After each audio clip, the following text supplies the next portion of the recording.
RPP Televisión. Estamos ya aquí en los estudios con el parlamentario no agrupado Carlos Anderson, con quien vamos a analizar la coyuntura política y social de nuestro país y también lo que está ocurriendo en el Parlamento, en el Congreso de la República, porque recordemos que se viene la presentación del gabinete Otárola para el próximo martes 10 de enero. Bienvenido, RPP, congresista. ¿Qué tal, Jorge? ¿Cómo Anderson? estás? Un placer.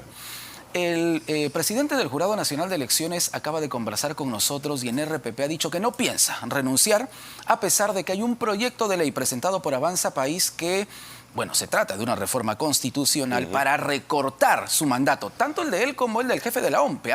¿Qué opina de este proyecto de ley? Yo estoy en contra del proyecto de ley. Me parece que es inconstitucional, me parece que huele a revanchismo de aquellos que desde un principio pensaron que había habido fraude y que necesitaban señalar a algún culpable. Ciertamente ninguna de estas dos instituciones son entidades sacras, ¿no? O sea, entidades a las que hay que rendirles pleitesía, ¿no? Yo mismo puedo decir, así con fe, que por ejemplo en el caso del Jurado Nacional de Elecciones fueron increíblemente puntillosos en mi caso, por ejemplo con mi educación, ¿no? Mi maestría me la pidieron 3 veces, ¿no? 3 veces, y sin embargo hemos visto congresistas que habían dicho que habían estudiado y que después se han encontrado pues que nunca habían estudiado, ¿no? Sí, entonces, claro. Tú dices, ¿cómo se le puede haber pasado semejante caso? ¿Y por qué con el señor Anderson fueron pero tan puntillosos? Pero a pesar de eso, yo sí creo, ¿no?, que quizás tenemos que mejorar, hacer ajustes en ambos casos para asegurarnos una transparencia, ¿no? Pero eso no implica necesariamente pues que tengan que renunciar, porque eso es lo que no va a asegurar la transparencia. Entonces la transparencia va a depender siempre de las personas, ¿no? Estamos hablando de instituciones, ¿no? Así que yo voy a votar en contra de ese proyecto. Me parece realmente equivocado que lo hayan presentado. Roselia Muruz, la autora de la iniciativa, señala que con este proyecto pretende recuperar la credibilidad de la población en los organismos electorales. Claro, ese es su argumento. Claro, cuando alguien habla de la población, como cuando alguien habla del pueblo, ¿no es cierto? Es una generalización un poquito exagerada, ¿no? O sea, porque mi punto de vista no hace necesariamente que comparta toda la población. Yo creo que no, yo creo que representa un punto de vista muy particular de un grupo que desde un principio pensó que había habido fraude en las elecciones, lo cual pues también te digo una cosa, si deslegitimaba, digamos, la elección del Ejecutivo, por necesidad deslegitimaba la elección del Legislativo, ¿no? Es un sinsentido, sinceramente. Claro. Hablemos ahora de esta ronda de reuniones que tiene en este momento el gobierno con las distintas bancadas. ¿Se ha reunido también con usted, congresista Anderson? Sí, con mi bancada de uno, ¿no? Y yo ahí he tratado, digamos, de ser propositivo. En particular, por ejemplo, un tema que me parece que se cae de maduro hace rato. ¿Cuál es? Todo el tema de las obras públicas que están paralizadas, ¿ya? Tenemos, por ejemplo, solamente en activos de hospitales que están avanzados, más de $1.000 millones. Y los dejamos pasar, ahí están los hospitales a medio construir y queremos seguir construyendo más hospitales. Y no vamos al aspecto crucial del problema, que es que no puede ser que la obra pública sea sujeta de litigio y se paralice porque me debes 5.000 soles a una acción judicial, se paraliza toda la obra. No. Entonces yo estoy sugiriendo, y se lo sugería al primer ministro, ¿no?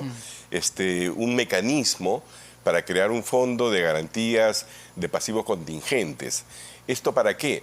Para que si tú tienes un reclamo legítimo contra una obra pública, no vayas no contra el activo, no contra la obra en sí, sino contra un fondo que te va a garantizar el pago si es que tú ganas, ¿me entiendes?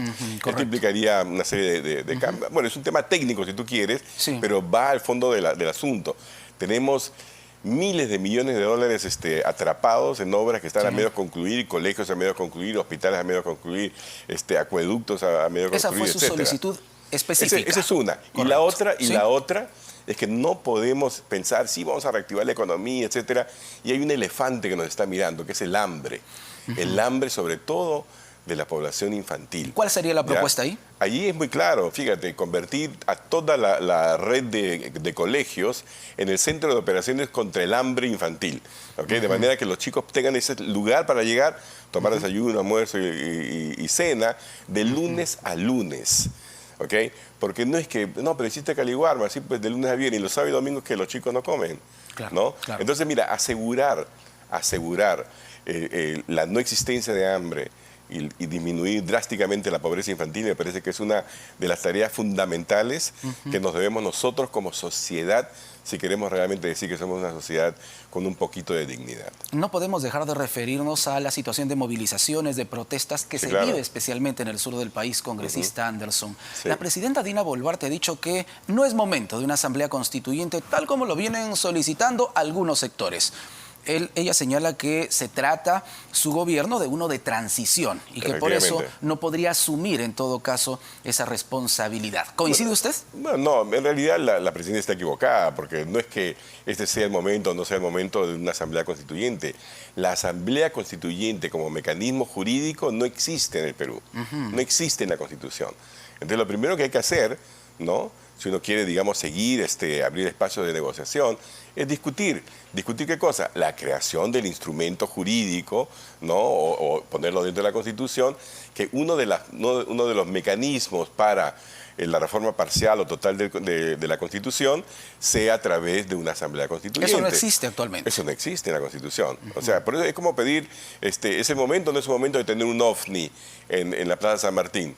No existe pues el OVNI, ¿no? O sea, ahí hay muchos mensajes que son expresamente, creo yo, malintencionadamente confundidos para confundir a la población, ¿no? Entonces, no, eso es lo primero. Segundo, yo personalmente creo que si tenemos espacio para alguna reforma en los próximos 12 meses o poco más, deberíamos abocarnos a hacer aquello que es necesario para generar puentes entre el Ejecutivo y el Legislativo y evitar la guerra civil que tenemos, ¿no? Eso implica, por ejemplo, eliminar para mí es una tontería el tema de la cuestión de confianza, ¿no? Porque imagínate, me pide a mí que le dé la confianza a un grupo de personas de las que no sé nada, ¿no es cierto? Porque los ministros son así casi siempre elegidos. Para ¿verdad? usted se debería eliminar entonces el voto de confianza. Se debe eliminar el voto de confianza. Paralelamente se debería eliminar la vacancia por incapacidad moral permanente, porque es muy difícil de terminar, digamos, de cuadrar, de definir. ¿Y la reelección, ¿no?, de los congresistas? Pero, déjame terminar. ¿Sí? Solamente eso, ¿no? Sí. Y además hay que reformar el artículo 117 para tener causales clarísimos, indudables, ¿no? Claro, de vacancia para que no se blinde al presidente, como ha sucedido con el exmandatario Pedro Castillo. ¿No? Y la reelección de los congresistas, ese es un tema bastante polémico, ya, congresista Anderson. Sí, vamos a decirlo bien claro. Yo voy a hacer una declaración aquí clarísima, me graban. ¿Sí? Jamás, nunca jamás volvería a postular al Congreso, ¿ok? Así que yo lo que voy a decir está libre, digamos, de cualquier interés personal. Por lo pronto usted no volvería a postular. No, de ninguna manera, Pero hay quienes parece que sí, ¿no? Porque están alentando ese proyecto. Pero hay una cosa que hay que aclarar. Cuando decimos que se reelijan los congresistas, en el lenguaje mismo hay una mala información. Porque nadie se reelige, ¿ok? Lo eligen, lo vuelven a elegir. Si es que ha sido bueno, ¿no es cierto? Si es malo, no lo va a elegir nadie, ¿ok? Pero que tengan los congresistas en general y cualquier funcionario, alcalde, cualquier tipo de gobernante, la capacidad de ser vuelto a elegir, a mí me parece correcto. Es la ciudadanía la que va a decidir sí o no, ¿no? Ahora, en un esfuerzo, digamos, mayor, yo creo que los actuales congresistas que están a favor de la reelección deberían comprometerse a no reelegirse, o sea, o que hubiera una cláusula que diga, ya, hay reelección para todos menos para los que estamos aquí. Eso sería un poquito más limpio. No me voy a quedar con las ganas de hacerle esta pregunta, congresista Anderson. ¿Por qué no volvería a postular al Congreso de la República? Si la ley se lo permitiera, claro está. No, sí, por una razón muy sencilla, ¿no? Porque he visto lo inoperante que es, he visto lo arcaico que son sus modos, ¿no? Su reglamento, pues, hay que reinventarlo, porque creo que no es la forma adecuada de representar a una sociedad. Y creo también que la forma como se trabajan las leyes, ¿no?, sin verdaderos debates técnicos, sin análisis costo-beneficio, ¿no? O sea, se aprueban un montón de leyes declarativas que no sirven para absolutamente nada, lo lamento, ¿no? Y no hay una valoración de las buenas leyes, ¿no? Entonces, la verdad, es un diálogo de sordo. Finalmente es representativo, es necesario para dar un contrabalance, porque no solamente producen leyes del Congreso, sino también tiene un papel, digamos, de fiscalización y de representación. Pero ahí se podría modificar también, como parte de la reforma, ¿no? Hacer que un congresista, por ejemplo, pueda ser, si se quiere, renovado, esto de la renovación por tercios, ¿no? Con el fin de que quien no está satisfecho también pueda renunciar. Sí, claro, también eso de la no renuncia también me parece equivocado, porque hay muchos congresistas, sobre todo de Perú Libre y otros más, que dicen Congreso corrupto, Congreso golpista, ¿no? Ellos deberían renunciar en el acto. O sea, si yo creyera que el Congreso de la República es golpista, ¿no? Yo renuncio. ¿Sí? Que es corrupto. Hay bolsones de corrupción, por supuesto. Acaba de conocerse que la Fiscalía está investigando a 18 congresistas, claro, 20 congresistas, ¿no? por Parece ejemplo. que ¿no? los niños no eran Claro. solo 6, ahora son 18. 18. Serían 18 según el Ministerio Público, Por ¿no? supuesto, ¿no? Eso te dice pues que efectivamente ahí en el Congreso hay lobbies, hay estos trueques, digamos, de poder y recursos, digamos, a cambio de votos. Entonces, eso tiene que ser corregido definitivamente y castigado, identificado, individualizado y castigado, ¿no? ¿Usted está decepcionado del Congreso como persona? No, yo sabía que me metía, sabía perfectamente bien. Evidentemente otra cosa es estar ahí dentro y decir, bueno, sí, era un poquito peor de lo que yo pensaba, ¿no? Pero igual se hace la lucha, porque esto es parte, nosotros tenemos una democracia finalmente joven, ¿no? Que requiere ir aprendiendo. Lo importante es que se den a conocer esos aprendizajes, ¿no? Correcto.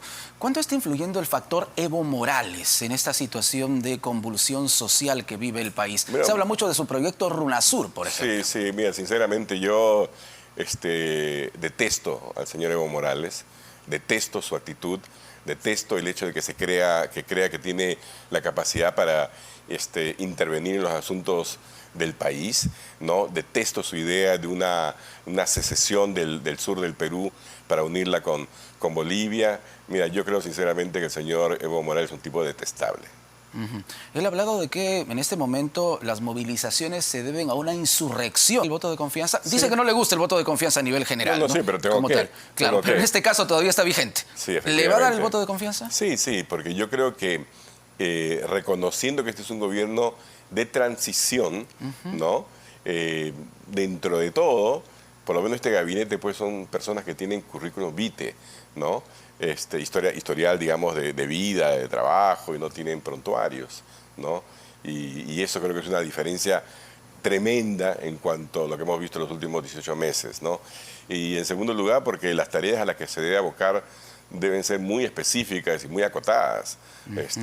No creo espero que no se les ocurra tener un plan pues grandilocuente, vamos a transformar el Perú y vamos a hacer nuevamente, qué sé yo, uno de esos discursos que no nos llevan a nada.